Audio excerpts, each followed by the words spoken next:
Bonjour à tous et bienvenue sur la chaîne Hastings, le podcast spécialisé dans l'histoire et le patrimoine culturel de la Normandie et de la Grande-Bretagne. Un programme conçu et présenté par Serge Vandenbroek.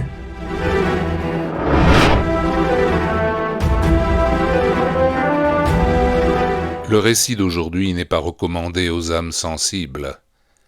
Cet épisode de la grande épopée maritime anglaise paraît incroyable, et cependant il est bel et bien historiquement exact. Sous les cieux changeants du Hampshire, là où la terre s'ouvre sur la mer, s'étendait Southampton, non plus un simple bourg côtier, mais un port devenu poumon de l'Empire britannique. À l'époque victorienne, la ville, autrefois paisible, s'était transformée en un carrefour vibrant, une sentinelle de pierre et d'acier regardant vers l'horizon. Le XIXe siècle avait soufflé sur Southampton comme un vent de progrès. En 1840, le rugissement du premier train de la South Western Railway s'était fait entendre. Londres, distante de 120 km, n'était désormais plus qu'à quelques heures. Les convois de marchandises, de voyageurs, de lettres et d'ordres militaires affluaient comme des rivières nourrissant un grand fleuve. Southampton devint l'embouchure d'un monde en mouvement. Le port, renforcé par cette nouvelle artère de fer, connut une transformation fulgurante. Les quais en pierre furent étendus, des docks modernes construits, et les grues à vapeur qui s'élevaient comme des bras de géants accompagnaient le déchargement ininterrompu des navires venus des quatre coins de l'Empire. La Royal Mail Steam Packet Company faisait partir ses bateaux vers les Caraïbes, tandis que la Peninsular and Oriental Steam Navigation Company dirigeait ses routes vers l'Inde et l'Orient lointain. Les échanges maritimes prospéraient. C'était l'âge d'or du commerce impérial. Le thé indien, les épices de Ceylan, le coton d'Égypte, le sucre des Antilles, les peaux, les minerais rares. Southampton, jadis dans l'ombre de Londres ou de Liverpool, se faisait une place parmi les ports de premier rang. La ville abritait aussi un flot incessant d'émigrants, écossais, irlandais, gallois ou même anglais provinciaux, en quête de terres nouvelles, embarquant vers le Canada, l'Australie ou la Nouvelle-Zélande. La guerre elle-même trouvait dans Southampton un appui solide. En 1854, au plus fort de la guerre de Crimée, des régiments entiers embarquèrent ici, casques luisants sous le soleil blafard, sabres attachés dans un mélange de fanfare et de gravité. Ce fut aussi un port militaire stratégiquement placé où l'on chargeait les canons et où les soldats échangeaient des lettres d'adieu avant l'embarquement. La ville croissait au rythme des marées et des machines. Le long de ses rues pavées, des hôtels pour voyageurs, des tavernes pour marins, des entrepôts pour les négociants sortaient de terre. Le quartier de Canute Road, proche des docks, se hérissait de bâtiments administratifs, tandis que les ruelles adjacentes s'emplissaient d'ouvriers, de manœuvres, de bateliers et d'enfants en haillons. Les fortunes naissaient ici aussi vite qu'elles coulaient. Les tensions sociales n'étaient pas absentes. Comme dans beaucoup de ports industriels victoriens, les inégalités étaient criantes. À quelques pas des salons luxueux de l'hôtel Southwestern, des familles vivaient entassées dans des logements humides et malsains. Mais pour beaucoup, Southampton représentait une promesse de mobilité, un lieu où l'on pouvait rêver au-delà de l'Angleterre industrielle. Ainsi, dans le fracas des chaînes et le halètement des locomotives, Southampton écrivait jour après jour sa propre destinée. Elle était plus qu'un port, un organe vivant de l'Empire britannique, une passerelle entre l'île et le monde, entre le charbon et l'aventure, entre l'Angleterre victorienne et son reflet sur les mers. Dans les tavernes aux fenêtres entr'ouvertes, des chants de marins montaient, rythmés par le cliquetis des pintes et les rires gras de ceux qui noyaient l'attente dans l'alcool. Les hommes se hâtaient sur les ponts, nouant des cordages, testant les mâts, les yeux rivés vers l'horizon invisible. Sur les quais, une foule s'amassait, mères, épouses, enfants, badauds. Certains pleuraient en silence, d'autres criaient d'enthousiasme, d'autres encore brandissaient des mouchoirs agités comme des ailes d'adieu. Les yeux écarquillés, des grappes de jeunes garçons regardaient le spectacle des navires avec envie, car ces voyages lointains étaient la promesse d'aventures exaltantes, de découvertes de terres inconnues, de peuples étranges, d'animaux bizarres et de paysages merveilleux. Quitter l'Angleterre, partir au bout du monde, c'était à la fois terrifiant et fascinant. Le 19 mai 1884, un navire de 20 tonneaux de 52 pieds de long, nommé la Mignonnette, se prépara à partir pour Sydney, en Australie, de l'autre côté du monde, à plus de 15 000 milles nautiques. La Mignonnette n'était pas très grande, et l'équipage n'était composé que de 4 personnes. Tom Dudley, un jeune capitaine de 30 ans à peine, Edwin Stephens, Edmund Brooks et Richard Parker, le petit mousse. Parker n'avait que 17 ans, et c'était un adolescent encore très inexpérimenté. Soudain, le capitaine cria un ordre. Un souffle, comme un frémissement d'anticipation, comme un cheval impatient de galoper, parcourut le navire.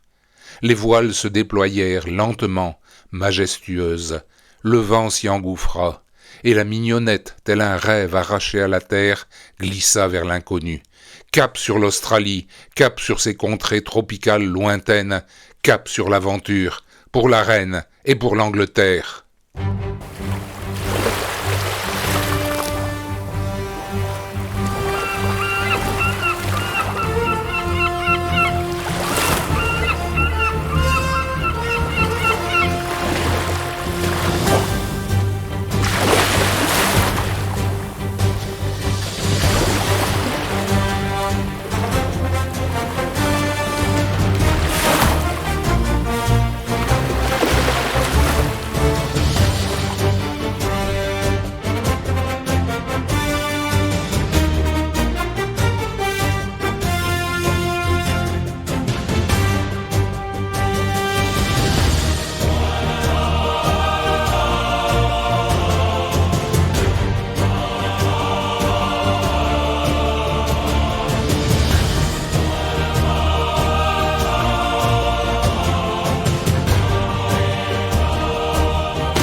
Pendant plusieurs jours, la mer s'était faite complice.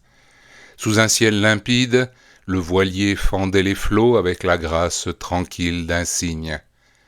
Le vent, docile, gonflait les voiles sans brutalité, et les marins, bercés par le roulis régulier, reprenaient des chants à mi-voix, goûtant au répit rare qu'offre l'océan. On lisait sur les visages l'illusion d'une traversée bénie. On n'entendait que le chuchotement du vent dans les cordages et le clapotis léger des vagues. Certains songeaient à la côte anglaise et aux êtres chers qu'ils avaient laissés derrière eux.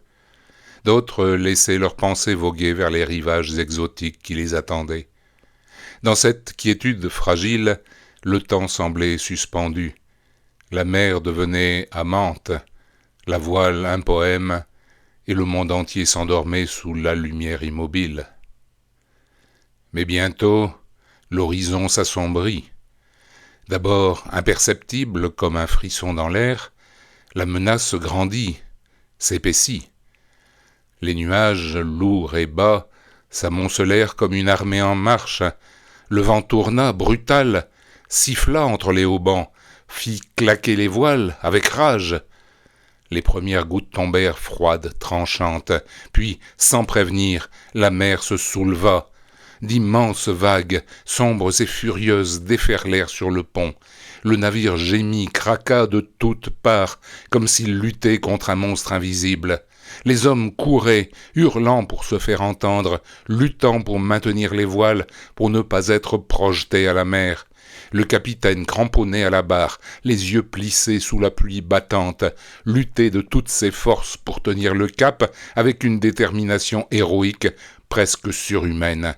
Des éclairs immenses déchiraient le ciel noir, la nature tout entière, Dieu lui-même peut-être, s'acharnait contre eux.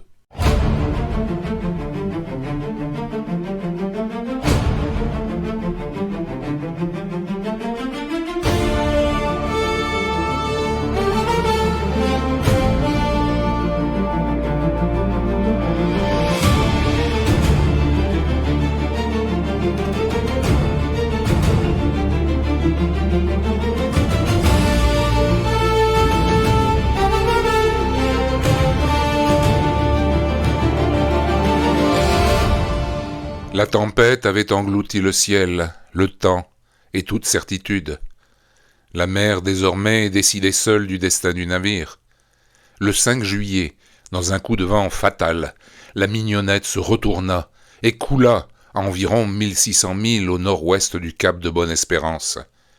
La traversée de la Mignonnette devait durer 4 mois. Le navire était bien approvisionné et il passait pour tenir parfaitement la mer, mais il avait été construit il y a 17 ans, et le bois des bordages était trop vieux pour résister à cette lame énorme qui les a enlevés. L'équipage parvint, avec l'énergie du désespoir, à embarquer dans le petit canot de secours, dans la panique, qui partit alors à la dérive sans eau, presque sans vivres, dans une scène effrayante. Ils étaient à environ 700 milles de la terre la plus proche, de Sainte-Hélène ou de Tristan de Cunha. Les jours passèrent, la faim devint de plus en plus insupportable. Il ne restait plus rien des quelques maigres vivres que l'on était parvenu à sauver. C'est alors que les 16 et 17 juillet, un tirage au sort fit l'objet d'une première discussion, afin de désigner ce qu'il faut bien appeler une victime sacrificielle. Oui, l'un des membres de l'équipage devait mourir pour nourrir les autres, ou alors plus personne n'aurait la moindre chance de s'en sortir. Le débat s'intensifia le 21 juillet, mais sans solution. On hésitait, on s'effrayait de ce qu'on allait s'apprêter à faire. Le 23 ou le 24 juillet, le petit Richard Parker, complètement épuisé, était pratiquement tombé dans le coma. Alors Dudley dit aux autres qu'il était vraiment préférable que l'un d'eux meure pour que les autres survivent, et qu'il devait le désigner par un tirage au sort. Brooks refusa. Cette nuit-là, Dudley souleva de nouveau la question, et Stephens souligna que Parker allait probablement mourir, de toute façon. Le lendemain, sans aucune perspective de sauvetage en vue, Dudley et Stephens décidèrent donc que le jeune Parker, cet adolescent qui aurait pu avoir toute la vie devant lui, serait sacrifié. Au 20e jour, le mousse gisait au fond du bateau, respirant difficilement, inconscient. Brooks, qui n'avait pas pris part à la discussion antérieure, n'a émis aucune protestation. Alors le capitaine Dudley, levant les yeux au ciel, dit une prière en tremblant. Et tandis que Stephens tenait les jambes de Parker, il saisit son couteau et commit l'irréparable.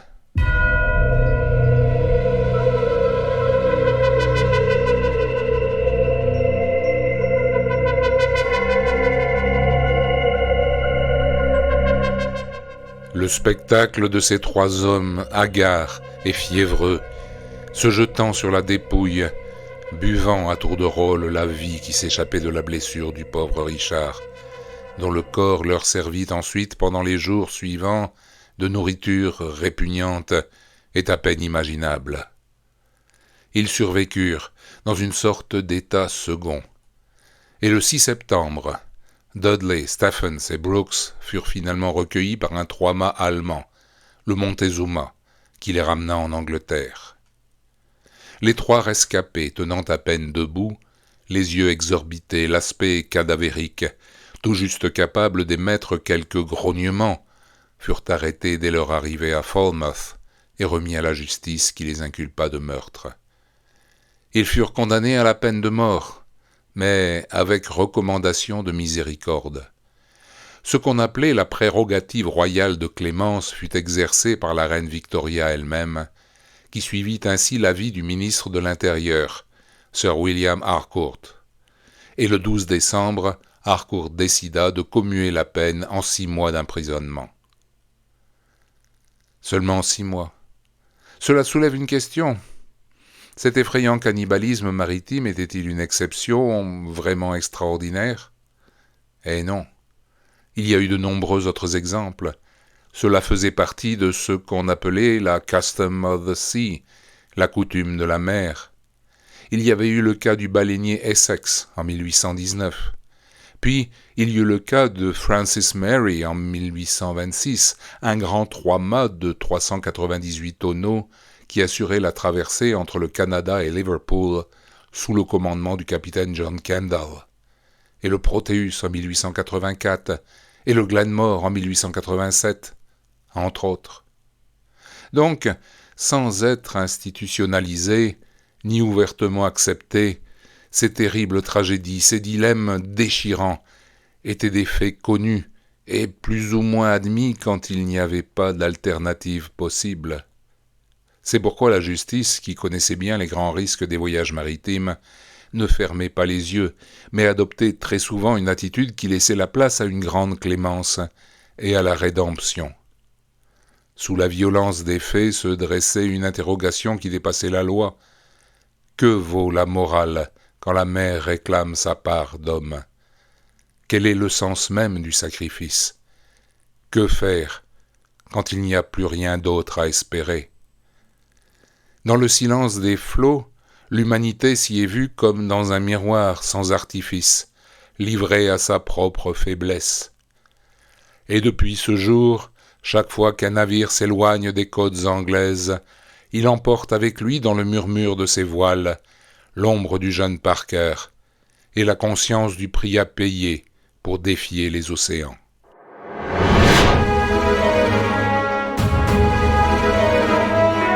À bientôt pour de nouvelles aventures dans le podcast Hastings. Et n'oubliez pas de vous abonner pour ne pas manquer les autres épisodes. Take care and see you soon.